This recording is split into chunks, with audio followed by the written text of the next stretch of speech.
You're on Run for the Hills with Amber Pritchard, and this is my guest, Maddie Cheatham. And my other guest, Sugar. She's been traveling with me for about 12 years now. So I'm back in Oklahoma. Back in Oklahoma. And it's been fun. It's been a while since know. we've seen each other. I know. What's happened since I've been gone? I have a 16-month-old boy now. I mean, since I think last time we saw each other, he might have been 6 months. And we've moved out to the country and have this wonderful country house. And I've been homesteading a lot. I love that. Yeah, it's been so fun. And got chickens. You got a chicken? Yeah, we have that's crazy. 26 chickens. You are a country girl. I love that. We went all out. We need more of that. Yeah, absolutely. So how did you, so you're an influencer in Tulsa? Yeah. And what kind of content do you do for Tulsa? Yeah, how I started was I started posting what's happening every weekend in Tulsa. This Weekend in Tulsa is the segment, and that's how it kind of just blew up. In 2020, I just started posting with my notes app, like the things that were happening with the live music and the events, and I just realized that there wasn't anything like that in town where you could just Google and be like, what's happening, but you couldn't get like a full list. And so I was like, why not have that for the people? So that's what started my Instagram business, and it's kind of blown up from there. I get to share about Tulsa all the time. That's crazy. Yeah. I love that for you. And so while you're doing the influence in Tulsa, you started another business called Shooting Stars Social, right? Yeah. How's that going? Great. Yeah, it's a wedding content creation business. So basically I'm there with my iPhone all day and getting the BTS, being your bridesmaid bestie, basically. So you don't have to worry about taking those candid iPhone photos and videos all day, and you get it delivered within 24 hours, which is such a blessing. I had it done for my wedding, and you just like get to wake up the next morning and see everything from the day and not forget it. So It's been really, really special being able to be a part of people's love, which is really... I love that. That would be a great job. Yeah, it is a great job. It is a great job. Yeah. And so, and you came to Charleston to come stay at my house. Yes, I had shoot a wedding down there. Yeah, I had a wedding. It's been a while. That weekend too that I was there, you met some of the Outer Banks guys. Yeah, that was How was that? Cool. It was really cool. How did getting on Outer Banks happen? So I was walking the beach and I like look over and I was like, that's Drew Starkey. Yeah. And my friends were like, no, it's not. And I was like, are you guys high? Because that is Drew Starkey right there. Yeah. And the other guy, Austin, that plays Topper, he was there too. Right. And so I walked up and I was like, hi. And I don't care. Like I was just like, hey, how's it going? And they were really down to earth, really cool. We ended up chatting it up for a while, hung out. I just started asking them about like how they got into acting, and they shared their 2 cents, and I reached out to one of the casting members on there that they told me to reach out to. And so you just asked them like, I want to be on the show?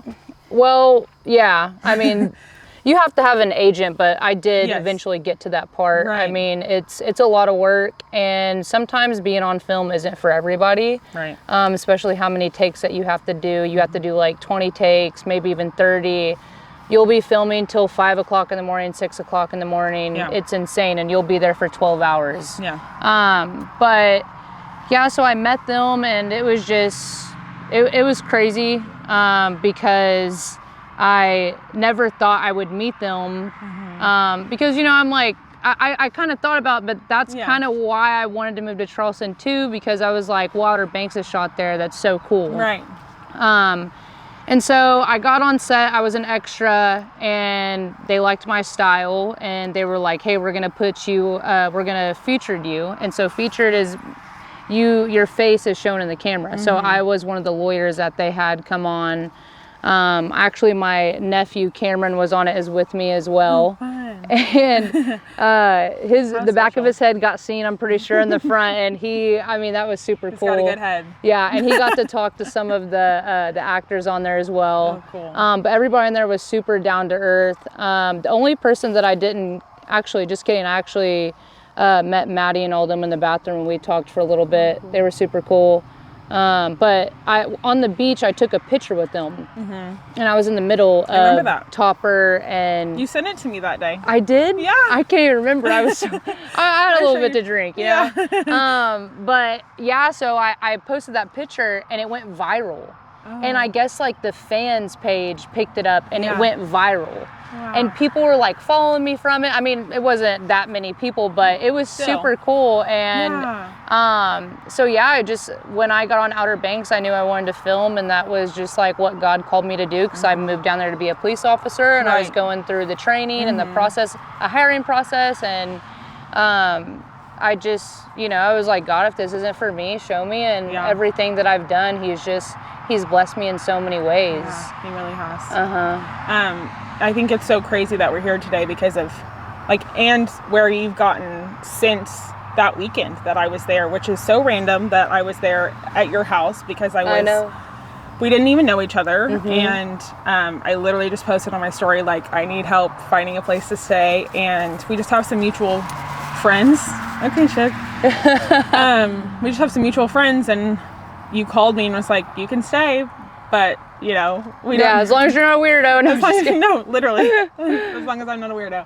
And I was like, hopefully she's not a weirdo.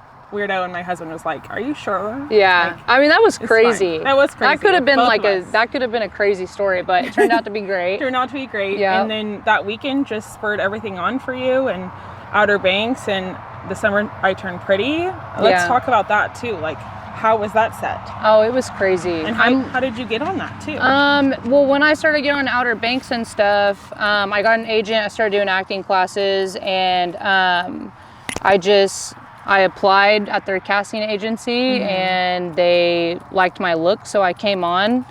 Sugar. So I came on, and then I got called back for another time, and I was featured in it walking, just being like I was a businesswoman. Okay. And it's crazy. Sugar was with me, my dog, and she ran up to Gavin, which is Jeremiah, and I about passed away. Oh. He was like loving on her. Like, everybody on there was just so cool. Chris is the love of my life. The guy who plays, what is his name? What is his name, guys? By the way, my family's over there. So, I forgot his name. But anyways, he's like the hottest man I've ever seen. And then I saw him in real life, and I about passed away. But yeah, he was super cool. It was really cool being on set. And then because you have you're there forever, and you have so many takes, and like I said, it's not for everybody, but that's when I knew, like, I want to do this. Right. It's super fun just to get out of character, and becoming somebody else is super neat. So I started doing acting classes and got an agent, started doing auditions, but you know, everybody and their dog's trying to get an audition these days, and so yeah. Can you because I feel like people don't even understand that world at all. How did you get an agent? Like, where did you find that? Where did you start acting classes? Like, so like I would say, if you want to get on set, you kind of, if you do background work, you kind of meet a whole bunch of different people. Yeah, that makes sense. You know, and not everybody gets picked to get featured on a film. Right. You know, like, I don't know, it was a blessing, you know, for me. But, you know, you just have to have a look, and if they like your look, they'll pick you. Yeah. But I just asked around, and I was doing research, and it took me a long time to get an agent, to find a good agent. And Millie Lewis and Charleston, I mean, they're good. They're just, you know, a step up. But the big agents, you know, it's kind of hard to get on. Yeah, it's always kind of word of mouth as well. Okay. It's all about who you know. Yeah. But yeah. Yeah, but it's been a year since that, like, probably almost a year. Yeah. So, I mean, you've done a lot since we've seen each other last. I know. It's been crazy. As much as it's been hard probably to find that, I feel like you've done a lot in the past year. I have. Crazy. Yeah. It's Jesus. Like, he's just blessed me in so many ways. I feel like he took, and then he gave. And you know, I can see, I can eat, I can walk, I can talk. Like, I am so grateful for everything that I've had happen this year, even though, like, I mean, I was terrified of moving, but I moved and it happened. But I couldn't be more happy where I'm at right now in life, and just learning and growing. I've had to learn so many things. There's a bee. Just ignore it. But yeah, what was I saying? Everything that God's done. Oh yeah, So just everything that He's done, you know. But I mean, yeah, He's about to attack you now. That's being out in the country for you, though. Literally, yeah. And you had shared a lot about your testimony and how you got into Charleston at that point. So it's just clear and evident how God's hand has been over you this past year, and how He's made a way for you when probably you felt like there was no way. Yeah. And I don't know how many times I got to say this, but like, if you just lean on Jesus and like, you just have to trust His plan. Yeah. I've talked about it multiple times, you know, it's crazy. Yeah. What He does. It's hard to be obedient too with that sometimes. It really is. I mean, because you got your daily life, and you know, it can be really hard, but you have to make time for Him. Yeah. You know? Absolutely. And I feel like it makes me a better person, reading my Bible and listening to holy music, you know? Same. So. Same, absolutely. Absolutely. That's so crazy. You came to my house though and you didn't know me. I could have been a killer. You really could have. But we had enough mutual friends that I was not worried. Right. Yeah, no, that's true. Not too worried. So what has God done in your life to make you kind of feel like He's just kind of placed His hand over you? Yeah. In the past like 3.5 years, 4 years, recently, I feel like my testimony is really my husband and I. I don't know why I'm getting teary-eyed already. No, it's okay. Wow. I don't know why that happened so fast. Well, you're passionate about it. Yeah. He's really like, I feel like He's come into my life and just turned my whole world around. Aww. So I see Jesus in a whole different light now. My husband and I, we've known each other since college. And he moved here December 2021. So we hadn't really spoken in like 5 years, or just like seen each other on Snapchat or Instagram or whatever. But when he was moving, I had this really big church community. And but at the time, I was also living just like this party lifestyle. And my biggest, thing I wanted to do in my life was be a wife and a mom. And so New Year's Eve 2021 going into 22, I was like, Lord, I want to be the wife that you want me to be now. Before I meet Him, like, I want to be that wife. Yeah. And I want to lay all that aside. I want to be done with that and live my life for you. So I invited him to our New Year's Eve party so he could like meet all these friends, and so he could have community, because he was coming into a place that he like didn't have any friends. And he came, and we actually lived like a mile away from each other during the time, so we just became best friends, worked from home, from coffee shops together. And for like 3 months I realized that I liked him. And he's a short king. I'm 5'10", so he's 5'6". So we never ever in our life, I was into all of his friends.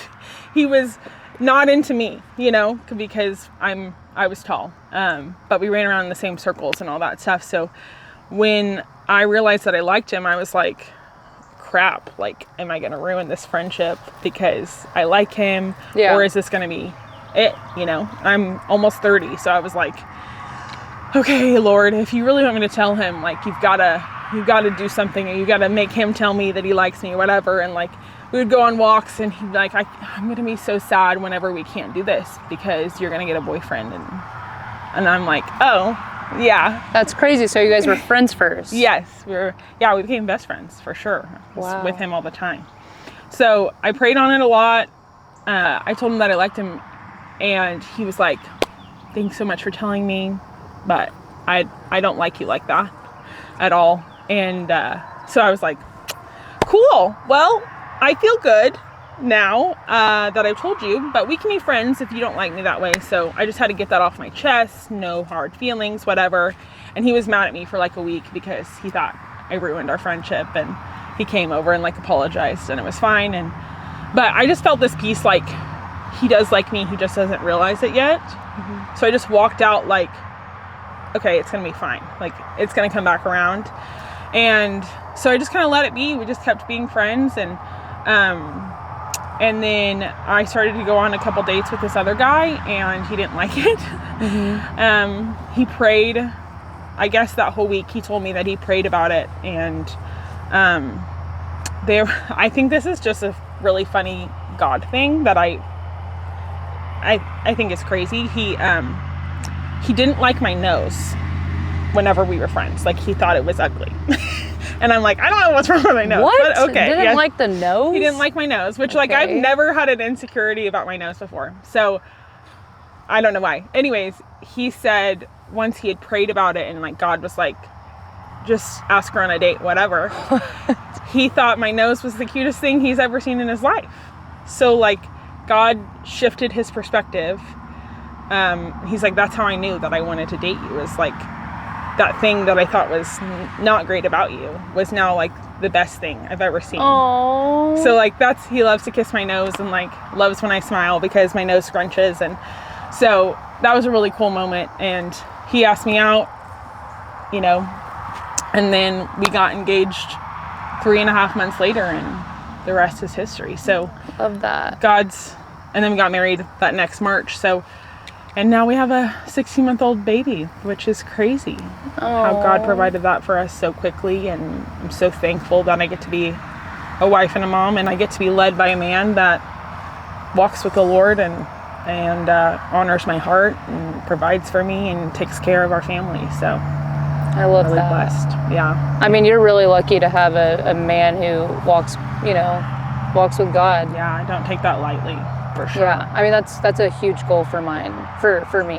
Yeah. Like, I want that. Mm-hmm. I don't think I can be in a relationship with a man who doesn't share the same values as me. Yeah. You know, because I'm on a different level, and I want him to be able to, you know, I can lean upon him and he's leaning on Jesus, you know? Mm-hmm. So absolutely. I think it's hard to also kind of be in a relationship and trying to lean on our own understanding while you're having problems in a relationship as well, mm-hmm. you know? Yeah, absolutely. Or just like in daily life stuff, you know? Like, I have to lean on him so much for my emotions and my understandings, because, I mean, sometimes I drop an F-bomb and I'll, you know, yell and stuff, and it's not who I want to be. Yeah. So I understand that for sure. Yeah. Yeah. Get it. But yeah, no, that testimony that's beautiful. Thank you. For sure. Yeah. I can't believe what God has done through it, and I've just become a better person because of him, and because he fights for my heart. He fights to make me the best person I can be, and vice versa. We sharpen each other. I love that. Really well, so I could just cry thinking about how wonderful of a husband he is, and a father. That's amazing. God's really blessed me.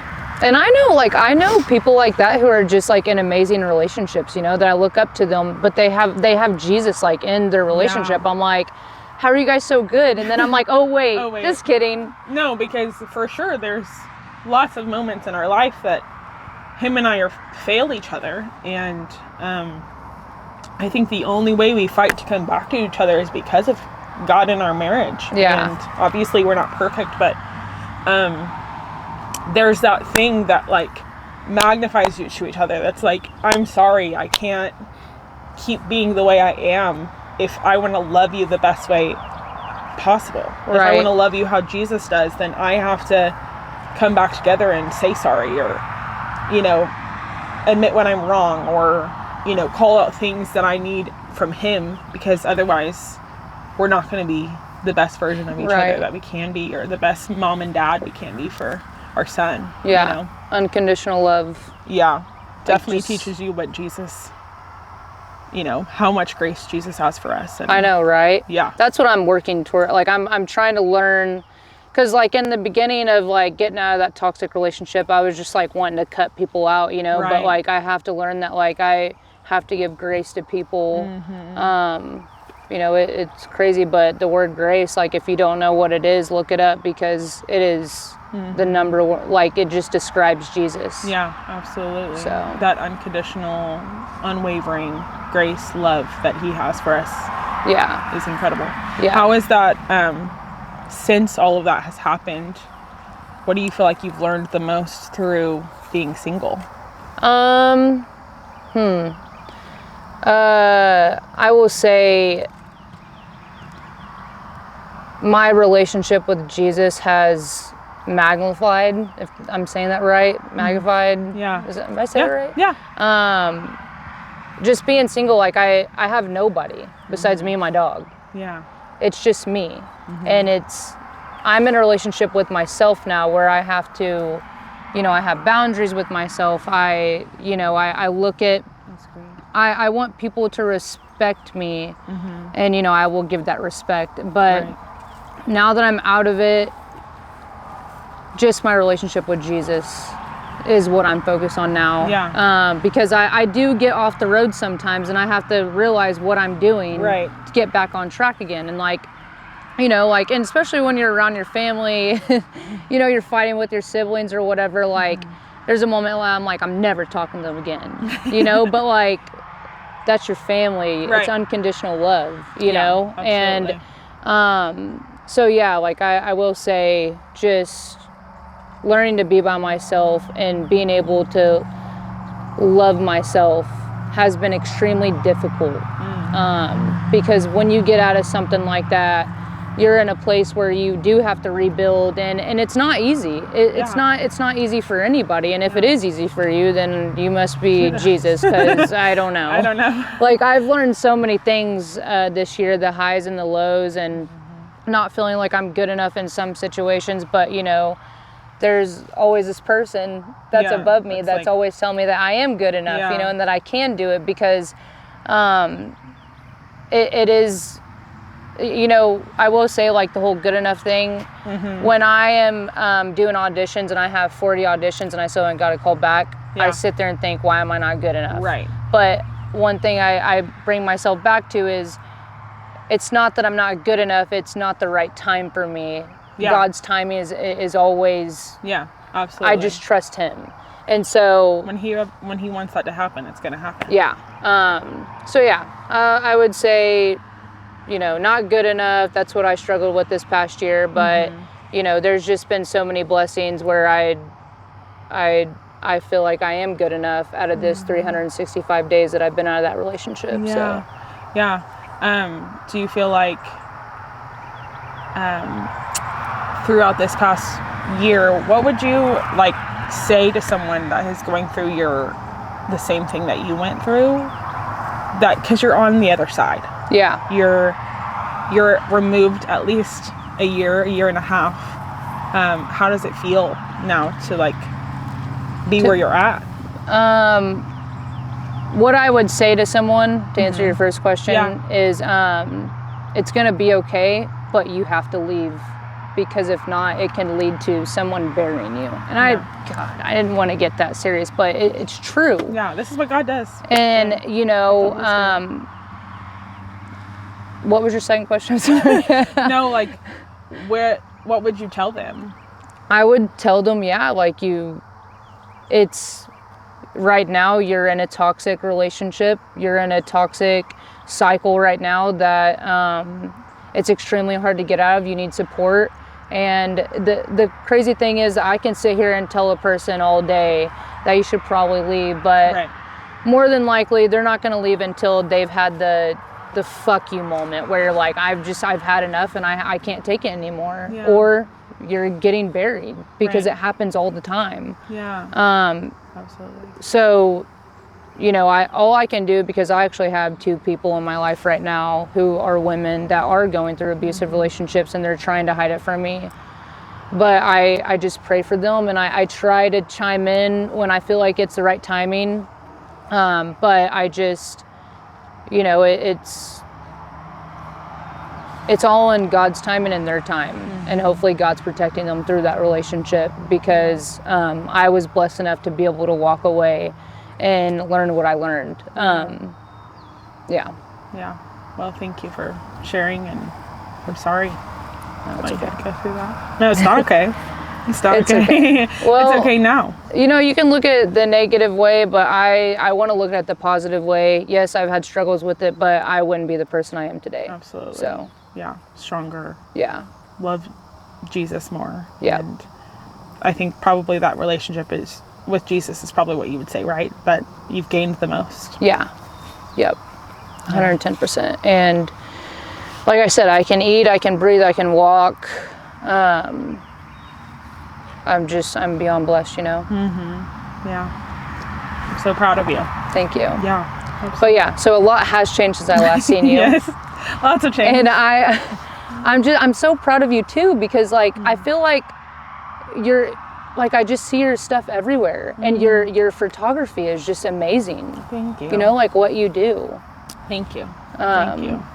It's been a long journey from, you know, MySpace days, working hard. I felt like I was working hard then, and just being the photographer and the videographer of the friend groups in high school and stuff. And seeing where I'm at now, I still like don't even believe why am I here right now sitting with you. Like, it doesn't feel real, and it doesn't feel like I should have this platform, but God keeps giving it to me. So Because you're walking in the light. yeah, trying to at least, and trying to be the best version I can be. So I'm honored that people want to follow along and, you know, be a part of my chicken journey. And I love that. I want some eggs before I leave. yeah, absolutely. And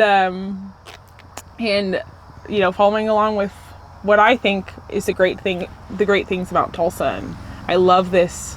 I mean, look at this. I just love this state. I moved out to the country so I could just be more in tune with it. And I love what it has to offer. And I love downtown. I love Tulsa and what it has to offer, and how it's just a hodgepodge of people.